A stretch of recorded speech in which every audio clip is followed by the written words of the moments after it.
Guys, आपका स्वागत है आपके अपने जो MKJ टॉक्स फॉर इन्वेस्टमेंट इन हिंदी में। कैसे हैं आप? बेटा, प्रोग्राम की शुरुआत करेंगे MKJ स्टॉक टॉक से, और उसमें छोटा सा है कि भाई मैंने कल्याण ज्वेलर्स में नहीं लगाया पैसा, सूर्योदय बैंक में भी नहीं लगा रहा हूँ, स्मॉल फाइनेंस बैंक जो है मैंने लगाया सिर्फ नज़ारा टेक्नोलॉजीज़ में। अच्छा लग रहा है, गेमिंग का है प्लेटफॉर्म, ज़्यादा डिस्कस करने जैसा कुछ नहीं है, अच्छा प्रीमियम मिल जाएगा, अच्छे लिस्टिंग गेन इसमें मिल सकते हैं क्योंकि gaming industry around the world बहुत अच्छा परफॉर्म कर रही है। और आपने देखा होगा डेल्टा कॉर्पोरेशन, जो शेयर आपको मैंने 80 रुपये में परचेज करके दिखाया था, आजकल 200 के लपेटे में पहुँच ही गया है। तो कहने का मतलब गेमिंग इंडस्ट्री का फ्यूचर इस वक्त अच्छा लग रहा है जो हालात हैं, तो ये शेयर अच्छा परफॉर्म करेगा, तो इसलिए मैंने इसमें इन्वेस्ट कर दिया। और आप बात करेंगे सबसे इंपॉर्टेंट चीज़ किसकी? बाजार में हलचल। और उसमें सबसे पहले बात करेंगे देश की आन बान शान और हमारी जान निफ्टी 50 की। मैं एक स्क्रीन रिकॉर्डिंग ऑन कर लेता हूँ जिसके चलते आपको अच्छा लगे। ये मैंने स्क्रीन रिकॉर्डिंग ऑन कर ली, अब बात को समझिए। देखिए साहब, कल आपको याद होगा मैंने बोला था डिस्कशन में कि बाज़ार मुझे लग रहा है कि लगातार गिर रहा है, कल एक बार चढ़ेगा भले बाद में गिर जाए, और वही हुआ, एक बार चढ़ा फिर गिर गया। और जब वो चढ़ा था तो मैंने अच्छी प्रॉफिट बुकिंग करी। इवन लास्ट के मिनटों में जब बाज़ार गिरा हुआ था, एक ऐसा शेयर चढ़ा हुआ तो मैंने उसमें प्रॉफिट बुकिंग करी, जिसकी डिटेल में चर्चा करेंगे MKJ स्टूडेंट टॉक्स में। लगातार आज कल परसों 3 दिन से लगातार मैंने मोटे प्रॉफिट की बुकिंग करी है। मेरा MKJ टारगेट प्रॉफिट स्ट्रैटेजी धड़ाधड़ चल रही है। इस वक्त बाज़ार फंसा हुआ है MKJ ज़िगज़ैग थ्योरी के बीच, और इसमें MKJ TPS target profit strategy आपको बचा सकती है। आइए पहले हम चर्चा करते हैं कल आज बाजार ने क्या नाटक किया। कल बाजार बंद हुआ 14,721 पर, आज खुलता है 14,855 पर, लगभग भाई साहब 135 पॉइंट बढ़कर एक भारी गैप ओपनिंग के साथ खुलता है। उसके बाद उसी रेंज में घूमता रहता है। अंतर्राष्ट्रीय बाजार तेज़ थे, कल अच्छी क्लोजिंग थी जिसके चलते लग रहा था कि बाजार भागेगा, पर ऐसा कुछ नहीं हुआ। मैंने कहा ना आजकल माहौल क्या चल रहा है, अपनी डफली अपना राग। तो इसने बाजार ने ऐसी झटके से गिरावट ली, और एक शुरुआत में उसने एक पीक बनाया था 14,875 का, और इस गिरावट के बाद जो बॉटम बनाया 14,478 का बॉटम बनाया, और उसके बाद हल्का सा बढ़कर 14,555 पर 163 पॉइंट गिरकर 1.1 की गिरावट के साथ रोता पिटता नजरें झुकाए बिना टाटा बाय बाय के चला गया। अब आज का टॉप और बॉटम में डिफरेंस देखिए। टॉप था 14,875 का, बॉटम था 14,778 का, यानी 400 पॉइंट का फॉल आज के पीक से। गजब गजब गजब, ऐसी चीज़ बहुत कम देखने को मिलती है। 4% बाजार अपने पीक से गिरा, जो अपने आप में हाहाकार का एक निशान है। अब बात करते हैं इसके टेक्निकल एनालिसिस की, तो आप देखेंगे, थोड़ा सा बड़ा कर देता हूं, आप देखेंगे बहुत बहुत चिंता का विषय चार्ट में नज़र आ रहा है। पहले तो हम बात कर लेते हैं कि चल क्या रहा है आजकल। चल रहा है MKJ ज़िगज़ैग थ्योरी। देखिए बाजार यहाँ गिरा, फिर चढ़ा, फिर गिरा, फिर चढ़ा, फिर गिरा, फिर चढ़ा, अब लगातार गिर रहा है। आप देखिए ज़िगज़ैग ज़िगज़ैग चल रहा है। पीछे क्या होता था, बाजार चढ़ता था, गिर जाता था, करेक्शन होती थी, फिर चढ़ता था, गिर जाता था, फिर चढ़ता था। पर इसके चलते हुआ क्या, बाजार एक अच्छे लेवल पे पहुंच गया, यानी 15,435 के लपेटे में पहुंच गया। अब अगर इस रफ्तार से बाजार गिरेगा फिर भागता ही चला जाएगा, तो फिर तो मतलब इसी साल बाजार जो है 18,000 19,000 हो जाएगा। इतनी भारी रिटर्न बाजार जो है इन्वेस्टर्स को नहीं दे सकता इंडेक्स लेवल पर। क्यों? क्योंकि इन्वेस्टर बिगड़ जाएंगे, फिर तो बाज़ार से बहुत ज़्यादा मांग करेंगे। बाज़ार बहुत ज़्यादा सिस्टमेटिक होता है, वो आपको आपकी डिज़ायर्ड रिटर्न नहीं देगा जो आप चाहोगे बहुत ज़्यादा, वो आपको रीजनेबली गुड रिटर्न देगा। शेयर बाज़ार में आप एक्सपेक्ट कर सकते हो 10 से 14% की रिटर्न। इस साल ज़्यादा रिटर्न आ गई, क्यों? क्योंकि कोविड के चलते एक साल ख़राब हो गया, इसलिए रिटर्न ज़्यादा दे दी। अब इस तरह की रिटर्न लगातार थोड़ी देता रहेगा, इसलिए बाज़ार अब ऊपर के लेवल के 100, 150, 200 पॉइंट भी सोच समझ के काटेगा, क्योंकि धीरे धीरे काटेगा, तभी तो अगले एक साल में 10-12% ही चढ़ेगा। तो ये बात आपको समझनी है। अगर आप इस बात पे ध्यान नहीं देंगे तो आप ओवर एक्सपेक्टेशन करते रहेंगे, और बीच में एक मेजर करेक्शन भी ड्यू है, ये ध्यान रखिएगा, बाकी पता नहीं चलता है। अब जो हालात है, पहले आप चार्ट क्या कह रहा है पहले वो समझते हैं, फिर देखेंगे हमें क्या लग रहा है। चार्ट ये कह रहा है कि आज की कैंडल बहुत बड़ी है, जो बहुत खतरनाक बात है। ऐसी बड़ी कैंडलें जो है कमी बाजार में बनी है, और ये कोई अच्छी बात नहीं है इतनी बड़ी कैंडल का बनना, ये खतरे के संकेत है। पहली प्रॉब्लम। दूसरी प्रॉब्लम बाजार की, लगातार बाजार ये इधर कैंडलों को देखो, नीचे सीढ़ीनुमा बन रहा है, जिसके चलते लग रहा है बाजार जो है काफ़ी हमें डरा रहा है। अब जो एक चिंता का विषय जो अभी तक कभी भी नहीं हुआ, वो ये कि इस बार पहली बार बड़े समय के बाद बाजार ने ये जो पिंक लाइन है ना, पर्पल या पिंक लाइन, ये है 50 डेज EMA। आज बाजार ने 50 डेज EMA के नीचे क्लोजिंग दी है और बोलिंजर बैंड को आज लोअर विक ने काटा है, लोअर बोलिंजर बैंड को, जिसके चलते ये सब भारी मंदी के संकेत हैं। टेक्निकल एनालिस्ट की मानी जाए, जब ऐसा होता है तो बाजार शॉर्ट टर्म बेरिश हो जाता है। तो इस वक्त तो हालात चार्ट पे ख़राब है। अब आप पूछ सकते हैं सर आप चार्ट पे ख़राब है बोल रहे हैं, इस शब्द में कुछ छुपा हुआ है, आप क्या सोच रहे हैं? भाई मुझे क्या लग रहा है प्रैक्टिकली कि कल बाजार तेज़ खुल सकता है, आज की क्लोजिंग से खासा ऊपर और रेंज बाउंड रह सकता है, या बाद में फिर खासा गिर सकता है, या फिर भाग सकता है। अब आप कहोगे सारी बातें तो बोल दी सर आपने। भाई तैयारी सब जगह की करनी है ना, मतलब अब मेरे इन बातों को निचोड़ पकड़ो ना कि आई एम नॉट 100% कॉन्फिडेंट कि बाजार गिरेगा। बाजार गिरेगा इस चीज़ का मुझे बिल्कुल श्योरिटी नहीं है, मैं श्योरिटी से नहीं कह सकता। मुझे अब लग रहा है वक्त आ गया जब बाजार एक ऊपर अच्छा खासा चढ़ भी सकता है, परंतु गिरावट भी दिखा सकता है, कल गिर के चढ़ सकता है, कल भी ये जो वोलेटिलिटी है जारी रहेगी। अब इसकी पहचान क्या है, इससे क्या फ़ायदा होता है मुझे? मैंने आज अपनी नई पोजीशनें बनाई ना, मैंने अच्छा प्रॉफिट बुकिंग किया, मैंने सुबह सुबह पहले प्रॉफिट बुकिंग की, लास्ट में एक और करी, बीच में मैंने पोजीशनें बना ली। पर मैं और पोजीशनें बना सकता था, बाजार खासा गिरा हुआ था, पर मैं रुक गया क्योंकि मेरे मन में ये था कल एक बार गिरावट दिखा के भाग सकता है। तो मैंने कहा एक दो पोजीशन कल के लिए छोड़ दो। तो ये जो तैयारी होती है वही हम तैयारी कर सकते हैं। दोनों तरफ की बात को दिमाग रखेंगे तो उसके हिसाब से पोजीशन बनाएंगे ना। तो अब मुझे ये लग रहा है कि बाजार की एक बस अब बढ़त आने वाली है और अच्छी बढ़त आएगी। अब वो आज कल आ जाएगी या मंडे तक आ जाएगी या ट्यूसडे तक, ये कहना मुश्किल है। लेकिन बाजार में एक अब डाइवर्स बनता है। बाकी देखो ऑपरेटर तो बाजार का मालिक है, मैं आपके साथ चर्चा कर रहा हूँ, हो सकता है वो भी वीडियो देख रहा, उसने कहा भाई साहब सारे ये जो MK जैन जी बोले जा रहे हैं गिरेगा, इनको नीचे दिखाना है, कल चढ़ा देंगे, हो सकता है चढ़ा दें। और मैं बोले जा रहा हूँ चढ़ेगा, उनको कहेंगे इसको गिराना है, कल गिरा देंगे। तो ऑपरेटर तो पोजीशनों के हिसाब से चलता है, पर मैंने दोनों तरफ की तैयारी की हुई है। अब प्रोबेबिलिटी ये भी लग रही है कि कल बाजार में फिर एक तेजी आनी चाहिए, जैसे अभी भी देखेंगे आप, आज अच्छी ओपनिंग को करी फिर गिरा, ऐसा ही कल बाजार में हो सकता है। या कल मुझे एक प्रोबेबिलिटी थोड़ी ज़्यादा किस बात की लग रही है, कल बाजार शुरुआत में ज़्यादा गिरेगा। ऐसा मैं रीज़न बताता हूँ, क्योंकि सबको लग रहा है शॉर्ट टर्म बेरिश हो गया, तो शुरुआत में गिरेगा, जैसे ही थोड़ा और गिरेगा लोगों को लगेगा पक्का ही बेरिश हो गया, वो शॉर्ट करेंगे, एकदम बाजार भाग जाएगा, और अगर कल नहीं भागा तो सोमवार को भाग जाएगा। ऐसा मुझे लगता है, बाकी मैं गलत भी हो सकता हूँ। तो पर मैंने अपनी तैयारी पूरी कर ली है। तो ये तो था चार्ट पे। अब हम बात कर लेते हैं आपके MACD चार्ट पे। तो MACD चार्ट पे तो हालत ख़राब ही है, लगातार नीचे देखिए हिस्टोग्राम लाल बन रहा है और बड़ा बन रहा है, यानी बेरिश क्रॉसओवर बढ़ता जा रहा है, बाजार में कमजोरी आई है। और RSI तो बहुत खतरनाक हो गया, 42 पे आ गया। 40 अगर RSI क्रॉस कर देता है थोड़ा लंबे पीरियड के लिए, तो इसका मतलब बाजार जो है बेरिश जोन में चला गया।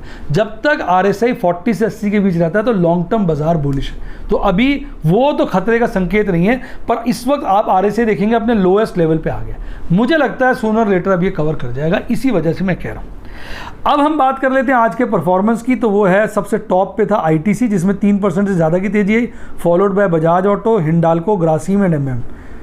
और गिरने वालों शेयरों में सबसे ज़्यादा गिरा HCL tech, followed by Infosys, doctor Reddy lab, Divi's lab और हीरो मोटरकॉर्प। तो ये आप देखेंगे आज की हालात थे।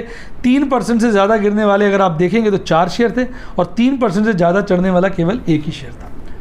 तो ये आप पोजीशन देखिए। अब बात कर लेते हैं ऑप्शन चेन एनालिसिस की। देखिए ऑप्शन चेन एनालिसिस में कितना भारी परिवर्तन है, आप सब देखिए तो सही।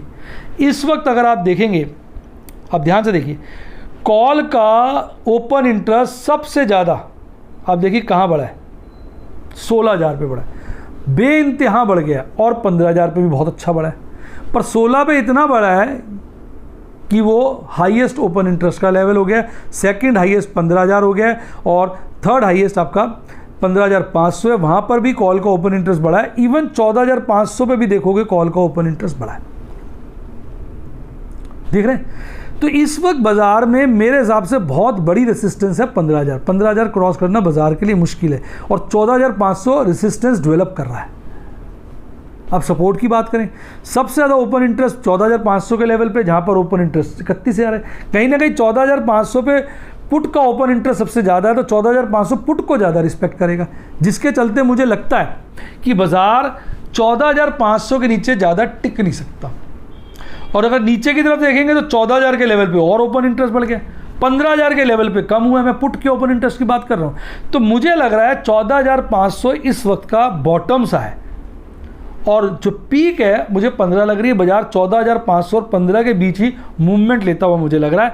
और अगर आप बात करेंगे इस वक्त टोटल मैक्सिमम पेन की, तो मैक्सिमम पेन जो है इस वक्त 15,000 के लेवल पे, पर सेकंड हाईएस्ट जो है 14,500 से शिफ्ट होकर कहाँ चला गया, 16,000 के लेवल पर। यानी इस वक्त मैक्सिमम पेन 15,000 पे विद अपवर्ड बायस। इस करके मुझे लग रहा है कि बाजार कल नहीं तो मैक्सिमम मंडे को एक ऊपर का झटका अच्छा वाला लेगा, और उसके बाद फिर सिचुएशन चेंज हो सकती है। ऑपरेटर कहीं ना कहीं हमें झटका एक देगा ही देगा।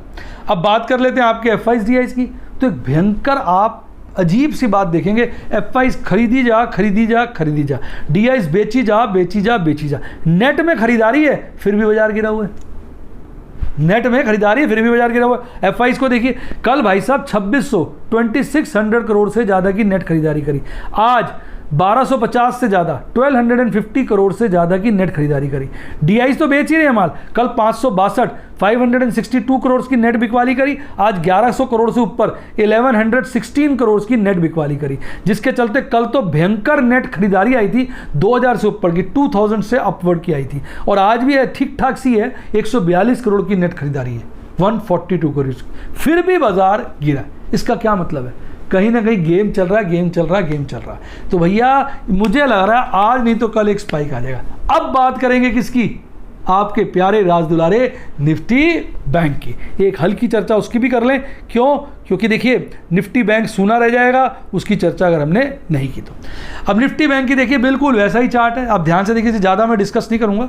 इसमें भी भयंकर आज काम हुआ, हाई बनाया इसने कितने का, 34,760 के आसपास का, बॉटम बनाया 34,600 का, यानी करीबन इसने 960 पॉइंट का ना 1160 पॉइंट का वेरिएशन दिखा। 1160 पॉइंट का एक दिन में वेरिएशन भाई साहब मायने रखता है, मायने रखता है। और अल्टीमेटली 1% गिरकर रोता पिटता बाजार बंद हो गया। अब बात करी कैंडलस्टिक चार्ट, बिल्कुल वही है। इसने 50 डेज इंट्राडे ईएम में काट दिया, बोलिंजर बैंड काट दिया, इसकी तो क्लोजिंग भी बोलिंजर बैंड के नीचे हुई है। इसमें निफ्टी 50 के मुकाबले ज़्यादा बियरिशनेस है। जो निफ्टी 50 था आपने नोट किया होगा, उसकी विक ने लोअर बोलिंजर बैंड काटा था, इसकी तो क्लोजिंग है लोअर बोलिंजर बैंड के नीचे। तो ये तो ज़्यादा बियरिश हुआ पड़ा है निफ्टी 50 के मुकाबले। अब बात करें इसके एमएसीडी चार्ट पे, तो इसका हिस्टोग्राम और बड़ा होता जा रहा है, खासी कमजोरी है। बात करो आरएसआई की, तो इसका आरएसआई और चिंताजनक हो गया, 40.84 हो गया। वो तो 41-42 था, ये 40-41 के बीच आ गया। और कल भी बाजार गिरा तो ये 40 के नीचे हो जाएगा, जो अपने आप में खतरनाक संकेत है। 2-3 दिन अगर 40 के नीचे रह गया तो हो सकता है लोग घबरा जाए। तो ये हालात हैं इस वक्त बाजार के। आपको समझना है, बाजार को रिस्पेक्ट करना है, आपको अपनी पोजीशनें एमकेजे जिगजैग थियरी के हिसाब से सोचते हुए टारगेट प्रॉफिट बुकिंग डेली करनी है। बाजार रोज आपको प्रॉफिट का मौका देगा। अगर आप ज़्यादा प्रॉफिट के चक्कर में प्रॉफिट बुक नहीं करेंगे, बाद में आपके हाथ खाली रह जाएंगे। मेरी इस बात को ध्यान रखिएगा। आपका क्या विचार है बताइए। और मैंने तो आज मोटा प्रॉफिट कमाया, आपने कितना कमाया फटाफट कमेंट में लिखिए। आइए अब बात करते हैं आपके फेवरेट सेगमेंट एमकेजे स्टूडेंट टॉक्स की। साहब आज भी अच्छा मुनाफा कमाया, और इसका सारा श्रेय प्रभु को जाता है। प्रभु का आशीर्वाद, प्रभु की आज्ञा, आपकी शुभकामनाएं। 2 दिन से मेरी तबीयत भी खराब थी, ढीला ढीला चल रहा था। आज तबीयत थोड़ी बेटर है, मॉर्निंग वॉक शुरू कर दी, रोज के 10 किलोमीटर चल रहा हूँ, 15,000 स्टेप। और आज तो जॉगिंग भी करी मैंने आधा घंटा, प्राणायाम भी कर रहा हूँ। मेरी हेल्थ काफ़ी ख़राब हो गई थी, अब मैंने अपने आप को काफ़ी इंप्रूव किया है। टीवी भी बंद कर देता हूँ, जैसा टीवी वैसे भी कंफ्यूज करते हैं सारे जो बोलते हैं उसको उल्टा हो जाता है, तो इसलिए टीवी कम देखता हूँ, वॉक करता हूँ। आज पिक्चर देख रहा था, दोपहर में बैठा हुआ मस्ती कर रहा था और प्रॉफिट बुकिंग कर रहा था। देखो भाई एक बात मैं कह दूँ, मेरे एमरल्ड के बच्चे थोड़े से दुखी हो रहे होंगे, सर एमरल्ड में प्रॉफिट बुकिंग कम हो रही है। आप ऑप्शन में बहुत कर रहे हैं, और आपने तो ऑप्शन में प्लैटिनम में ज़बरदस्त प्रॉफिट बुकिंग करते हैं, अब तो आपने ओपल में भी ज़बरदस्त प्रॉफिट बुकिंग कर दी। प्लैटिनम और सफ़ायर तो भाग ही रहे थे, और रूबी, अब तो ओपल और बेरिल और भाग रहे हैं। सर ये क्या बात है, एमरल्ड और सफ़ायर को भूल के? ऐसा कुछ नहीं है बेटा। एक्चुअली समझो, बाजार नेट में डाउन है, तो शेयर वाइज प्रॉफिट कैसे कमाऊँ? कमाता हूँ तो बहुत थोड़ा सा प्रॉफिट होता है भाई। कैश में 100 शेयर भी ले लेता हूँ अच्छे। अभी मैंने कल परसों बुक किया था, आज भी बुक किया, पर कितने का? 1,500 का, कल भी किया 2,000 का। अब अच्छे खासे लाख रुपए के शेयर ले लेते हैं, उसको स्क्वायर ऑफ करते हैं तो थोड़ा सा ही मार्जिन मिलेगा इस गिरते बाजार में। पहले तो बाजार गिर रहा है, फिर भी मैं प्रॉफिट बुकिंग कर रहा हूँ। तो देखो, अगर आपके मन में बड़ी उत्सुकता है अच्छा मुनाफा कमाने की, अच्छा प्रॉफिट कमाने की, तो बेटा आपको अपना एजुकेशनल लेवल अपग्रेड करना पड़ेगा। फंड्स को भी अपग्रेड करना पड़ेगा उसके बाद। पहले तो एजुकेशन लोगे ना। प्लैटिनम को ज्वाइन करिए। प्लैटिनम में अगर आप बहुत मज़े कर रहे हैं तो आप उसको ओपल में भी जा सकते हैं। प्लैटिनम और रूबी फर्स्ट स्टेज में, फिर ओपल और बेरिल। यहाँ मेरा कहने का तात्पर्य ये है, लॉजिकली समझो ना भाई, वो एक लॉट हम लेते हैं निफ्टी का, ध्यान से सुनिए, ऑप्शन का, निफ्टी का नहीं ऑप्शन का। अब मान लो मैं वेदांता की बात करता हूँ, 6200 शेयर का लॉट है, 1 रुपया भी इधर उधर हो जाता है तो 6200 बचते हैं। टाटा पावर में काम करता हूँ, 1 रुपया भी इधर उधर कर लेता हूँ तो 13,500 बचते हैं। रिस्क तो है ही। टाटा मोटर्स में काम करता हूँ, 5700 रुपये, 1 रुपया भी इधर उधर हो जाए तो आपका 5700 बचते हैं। तो वहाँ मोटी कमाई होती है ना। और 3-4 रुपये हो जाए तो आप सोच नहीं सकते कितना प्रॉफिट हो जाता है। आप देखिएगा आज के स्क्रीनशॉट में भी।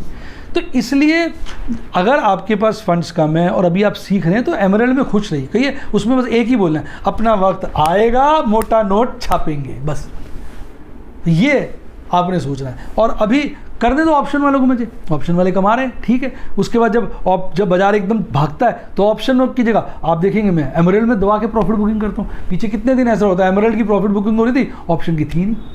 तो ये सब चलता रहता है। मैं इसीलिए हर कैटेगरी में काम कर रहा हूँ। मैं आईपीओ में भी कर रहा हूँ, लॉन्ग टर्म इन्वेस्टमेंट भी कर रहा हूँ, मैं आपका स्विंग भी कर रहा हूँ, मैं आपका ऑप्शन भी कर रहा हूँ, एग्रेसिव ऑप्शन भी कर रहा हूँ। तो मैं हर तरह का ट्रेड करता हूँ ताकि हर माहौल में कुछ ना कुछ मुनाफा हो जाए। तो इसके लिए पेशेंस बड़ी ज़रूरी है। आइए चर्चा को आगे बढ़ाते हैं। अब बताते हैं आज की सिचुएशन क्या है। आज भी लगभग 1 लाख का मुनाफा मैंने बुक किया है और इसका सारा श्रेय किसको जाता है? प्रभु को। उनका आशीर्वाद बना हुआ है, उनकी आज्ञा बनी हुई है, आपकी शुभकामनाएं बनी है। अब डिटेल में समझते हैं हुआ क्या। आज मैंने ओपल, मैं बताता हूँ, एमरेल्ड और मैंने सफ़ायर में आज अकाउंटिंग प्रॉफिट 650 का और मैनेजरियल प्रॉफिट 1550 का कमाया, ठीक है। उसके बाद मैंने प्लैटिनम एंड रूबी में आज 27,240 कमाए और ओपल एंड बेरिल में मैंने जो लाइव डेमोन्स्ट्रेशन दिया वो लगभग 70,000 का प्रॉफिट था। लेकिन एक बात समझनी है, ओपल एंड बेरिल ने 70 तो अपने कमाए प्लस प्लैटिनम वाले भी तो कमाए ना। उसमें जो ओपल और बेरिल अपर वाले को तो नीचे का मिलता ही है ना। तो देखा जाए कि जो सबसे total profit of the day है 97,000 का, वो ओपल एंड बेरिल का हो गया ना। अब मेरी बात को समझिए, ये ओपल एंड बेरिल में एक्सक्लूसिव 69 है, नीचे वाला भी तो उनके कवर में आ जाता है, यानी वहाँ पे सबसे ज़्यादा लाइव डेमोन्स्ट्रेशन मिले। अब नंबर ऑफ ट्रेड्स की बात करें, एमरेल्ड और सफ़ायर के लिए मैंने 9 ट्रेड किए। एमरेल्ड को मैं ये बता रहा हूँ, इन दिनों मैं प्रॉफिट बुकिंग नहीं कर रहा, पोजीशनें बना रहा हूँ। जब बाजार भागेगा तो जितनी पोजीशनें बनाई है इसमें प्रॉफिट बुकिंग करूँगा।